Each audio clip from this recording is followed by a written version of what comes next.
Ciao, sono Anna e questo è My Italian Circle.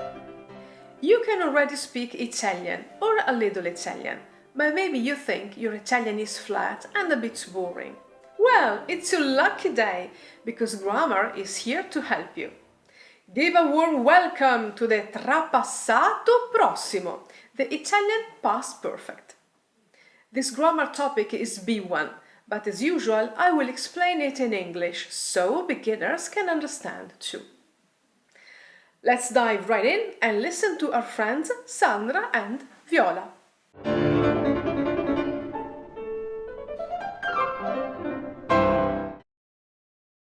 Che faccia? Ti è successo qualcosa? Ma no, niente di importante. Ero andata al lavoro, E poi? ero appena entrata in ufficio, E? avevo acceso il computer. E poi? Cos'è successo? Insomma, una mattina normale. Eri andata al lavoro, avevi acceso il computer. E poi cosa hai fatto? Ma avevo iniziato a scrivere un'email importante, difficile. E? Dimmi! E poi mi hai telefonato tu, hai parlato per mezz'ora e ho dimenticato tutto quello che dovevo fare. Did you understand the dialogue? Viola keeps Sandra on her toes, la tiene sulle spine, because she keeps using the trapassato prossimo without ever coming to the point. In fact, the trapassato prossimo expresses something that happened before the main action, which is often expressed using the passato prossimo, the present perfect, let's say. In this way, Viola creates a kind of tension in her listener, arousing Sandra's curiosity. You can use the trapassato prossimo to emphasize a sequence of events in the past, highlighting that one event happened before another. A few examples. Ho perso il libro che avevo appena comprato. I lost the book I had just bought. Which action happened first? The action of buying the book. Avevo comprato, trapassato prossimo. Quando Sandra è arrivata a casa, Viola era già uscita. When Sandra arrived home, Viola had already left. What action happened first? The action of going out. Era uscita, trapassato prossimo. The trapassato prossimo is usually paired with the passato prossimo, but it can also be found with the passato remoto, obviously in formal language and in those regions where the passato remoto is used more often. If you don't know what I'm talking about, watch our video on the passato remoto. The trapassato prossimo can also be associated with the imperfetto. Volevo leggere il nuovo libro che avevo comprato. I wanted to read the new book I had bought. Another example. Luca era felice perché aveva ricevuto una bella notizia. Luca was happy because he had received good news. This is slightly different because with the imperfetto I am describing a situation, a state in the past. But here again, the trapassato prossimo emphasizes what had happened before. The trapassato prossimo is also used with the expression prima di, but only when the subject is the same. Avevo già finito il libro prima di andare a letto. I had already finished the book before going to bed.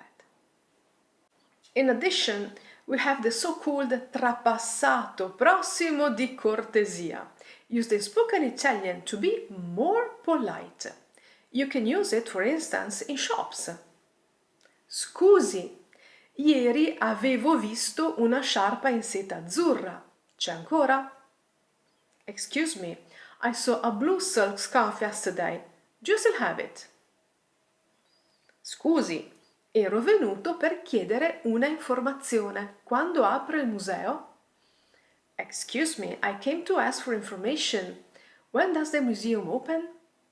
But don't worry, In this case, we can replace it with the passato prossimo. The meaning is the same. Scusi, ieri ho visto una sciarpa in seta azzurra, c'è ancora? Scusi, sono venuto per chiedere una informazione. Quando apre il museo? Finally, we can use the tra passato prossimo alone. In this case, the main action is implied. It's not expressed, but it's obvious from the context. Here, we often find the adverb mai, never, like in English. Buono questo risotto con le rane, non lo avevo mai mangiato. This risotto with frogs is good. I had never eaten it. Implied. Now I have eaten it. Another example. Sergio non era mai stato a Torino prima d'ora. Sergio had never been to Turin before. Implied. Now Sergio has been to Turin. Note how much the meaning changes if I use one tense or another. Non hai mai visitato Vicenza? Have you ever been to Vicenza? This means that you have never been to Vicenza yet. Non avevi mai visitato Vicenza? Had you ever been to Vicenza? This means that you had never been to Vicenza before, but now you have. Let's summarize in a nutshell. 1. The trapassato prossimo is used to emphasize a sequence of events in the past, highlighting the anteriority of one event to the other. Number 2. The trapassato prossimo is usually paired with the passato prossimo, but sometimes with the passato remoto or the imperfetto. And number 3. We can use it to be more polite in requests, for example, when asking for something in shops. Number 4. We can use it also alone, often to emphasize that this is not the first time we have done something. Come formare il trapassato prossimo. The trapassato prossimo is easily formed with the auxiliary avere or essere in the imperfetto and the past participle of the verb. The main difficulty here is choosing the correct auxiliary verb. If you have been following our channel, you should know when to use avere or essere in compound tenses, but I'll remind you the main rules. Transitive verbs generally take avere, although there are exceptions.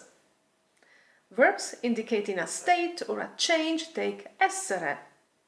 Many verbs of movement take essere, but there are exceptions here too. If you need a refresher on these concepts, watch our video on the passato prossimo. The link is in the description below. Now, a little exercise. Don't skip it, it's important to put concepts into practice. Choose the correct option. Non sono andata al cinema perché avevo già visto quel film, vedevo già quel film. Ieri Sandra era contenta perché era trovato 1.000 euro per strada, aveva trovato 1.000 euro per strada. Ho letto il libro che mi consigliavi, mi avevi consigliato. Don't be shy and write your answers in the comments below. I'll be happy to check them. One last exercise before we say goodbye. Complete the sentences with the trapassato prossimo. This time, I'll give you the answers on the screen. Pause the video if you need time to think.